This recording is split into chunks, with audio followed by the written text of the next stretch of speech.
Welcome to this explainer.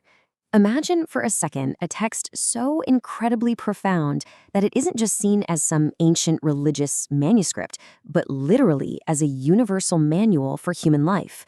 Well, today we're unpacking the introduction to the Bhagavad Gita.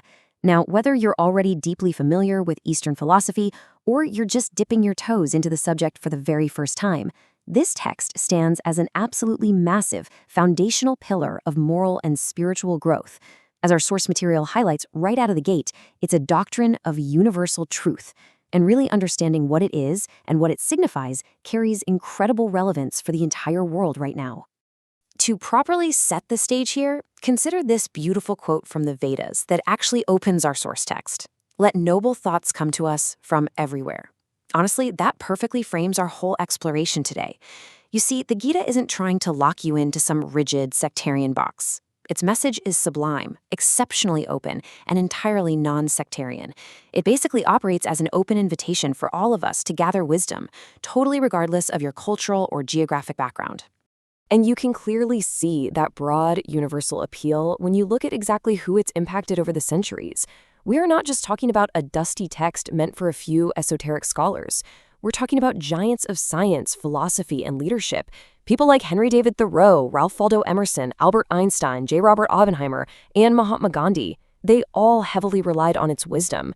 These massive historical figures actually used the text to equip themselves for the quote-unquote battle of life.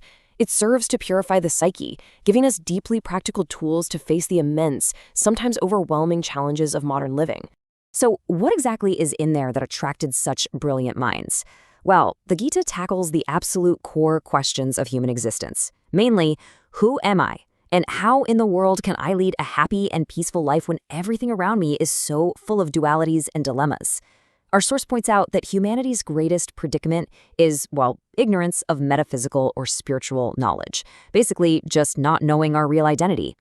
By imparting this knowledge of the self, the text acts as an incredibly powerful guide to achieving inner peace and happiness, despite all the constant chaos and contradictions we navigate every single day. Building on that idea of a universal truth, the text makes a really fascinating and frankly vital distinction between religion and spirituality. Historically, as we know, religion has sometimes created these walls of division or even intense conflict along strict lines. But spirituality? It actively breaks those walls down. A truly spiritual person, awakened by cosmic consciousness, is a friend of all and a foe of none, because they consider all creatures, living or non-living, as part of the cosmic body of the source. It creates this beautifully unifying perspective for the entire world.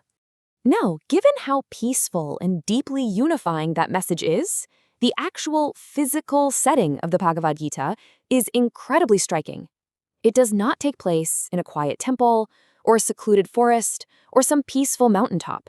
No, this immortal discourse happens right in the middle of a battlefield, literally on the eve of a massive, destructive war. That irony is so powerful. It shows us that spiritual clarity isn't just something reserved for peaceful, isolated retreats. It is exactly what you need when you're standing on the precipice of intense conflict and absolute chaos. To put a specific pin in the historical timeline, rewind all the way back to the year 3139 BCE. That is exactly when this epic discourse took place, near present-day New Delhi, India.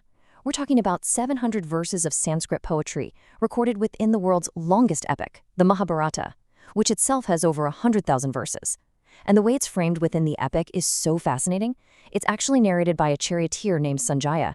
He's delivering this real-time eyewitness war report of all the events straight to the blind king, Dhritarashtra.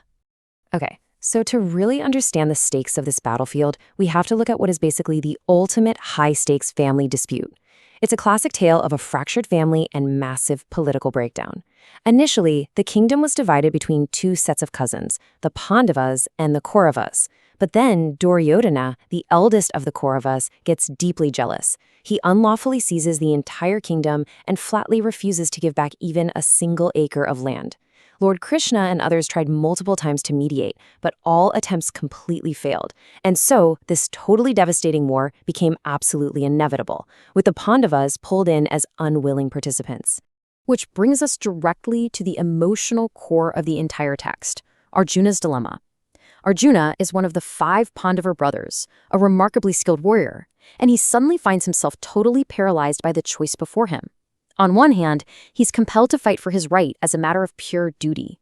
But fighting means he has to destroy his revered guru, his dear friends and close relatives who are standing right there on the opposing side. On the other hand, he could just run away. He could accept total defeat just to preserve the peace and abide by nonviolence, or ahimsa. It is a crushing, agonizing choice. So the crucial takeaway here is that Arjuna's dilemma is, in reality, the universal dilemma. Think about it. What do we do when our own everyday duties completely conflict with our desire for peace? Now, while you and I might not be facing a literal ancient army across a dusty field, we absolutely all face agonizing choices in our careers, our families, and our personal lives where there is simply no easy victimless answer. Arjuna's total paralysis on that battlefield, it perfectly mirrors the exact paralysis we feel when modern life throws impossible, conflicting choices at us. And this is exactly where the Gita steps in to provide the answer. Lord Krishna advises Arjuna and, by extension, the rest of the world, the ultimate solution presented here is the spiritual science of self-realization, drawing heavily on the deep, ancient wisdom of the Upanishads and Vedanta, which are foundational philosophical texts of ancient India. Krishna explains that the ultimate purpose of life isn't just about navigating or winning our earthly battles. It's about realizing our essential nature and becoming one with the supreme self within all of us. It is a profound, paradigm-altering shift in perspective, from the physical directly to the spiritual. What makes the Gita so brilliant, and honestly so practical, is how it synthesizes life into 3 harmonized pillars: the philosophy of duty, devotion, and self-knowledge. Often, we mistakenly think we have to choose, right? Like we have to pick between living an active life of civic duty or completely retreating into a quiet life of spiritual devotion. But the Gita wonderfully harmonizes these elements without creating any conflict whatsoever. It teaches that performing your active duty with the exact right mindset, infused with devotion and self-knowledge, is the formula that actually leads to eternal bliss, everlasting peace, and perennial joy. To truly grasp what this entire text signifies, we just have to break down its name. Bhagavad translates beautifully from Sanskrit to mean the supreme being or God, and Gita simply means song. Put it all together and it means the song of God or the celestial song. It carries this specific title because it's understood to be sung by Bhagavan, Lord Krishna himself, an incarnation of God. So it isn't just some dry ethical lecture, it's a divine song intentionally crafted to elevate the human spirit. The introduction to this incredible text leaves us with a really profound, uplifting promise that if one lives in the spirit of even a few verses of the Gita, one's life will be fundamentally transformed into divinity.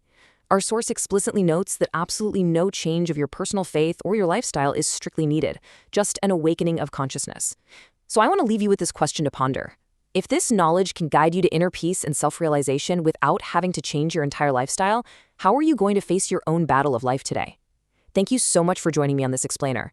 Until next time, keep seeking that inner clarity.